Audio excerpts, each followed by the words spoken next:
the Sunni Madhab. So that's the evidence is, what do the Sunni Madhab say? What's the codified position? The codified position is, sometimes debate can take place in a madhab, but then the scholars of madhab agree on something. So for example, many scholars, when we first came into use, many scholars said that a TV is not allowed, or photographs are not allowed, especially photographs. Yes? But what's the codified position now? Generally speaking, even the people who are most vehemently against photographs now have satellite TV channels. Okay? So, can somebody now say, well, dig out some fatwa from 1985 and say, look, I mean, I know scholars who come on TV now, and I remember sitting in their house up north in Lancashire, just to clarify, and them saying, don't take a picture on your phone in my house because the angels won't enter. And that same alim now comes on a TV channel.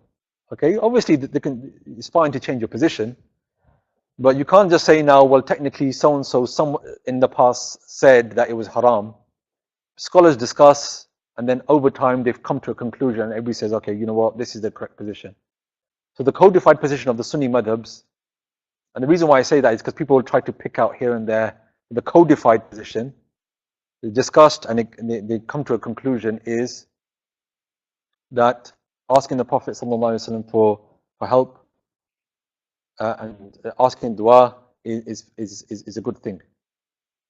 And I'm not going to mention all of them. The Hanafi madhab, because we're Hanafi here pretty much in the UK and Indian subcontinent.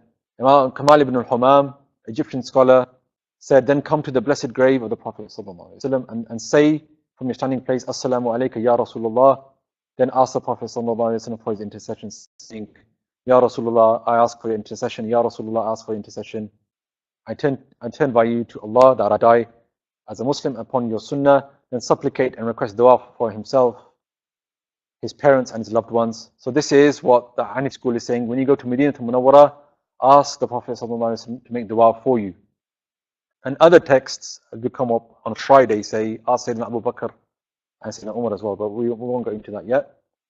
That's a separate topic. So Hanafi school say, ask for dua when you go to Medina Munawwara. Hanbali madhab, because now we have, as you say, people presenting themselves as Hanbalis. So what did the Hanbali madhab say?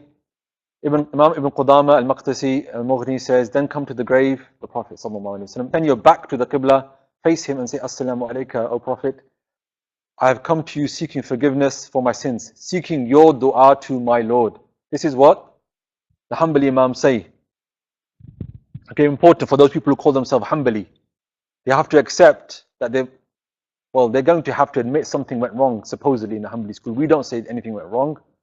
We said what went wrong is the Salafi movement's understanding of Tawassul. So that's what the Hanbalis say. And then another Hanbali scholar, Al-Khalwati al-Hanbali, a respected Hanbali, he says, use even stronger wording. I have come to you, he says, when you go to Medina Munawwara, say the following, I have come to you seeking forgiveness for my sins and seeking your intercession to my Lord. So please intercede for me, O intercessor of the Ummah, and save me from the fire.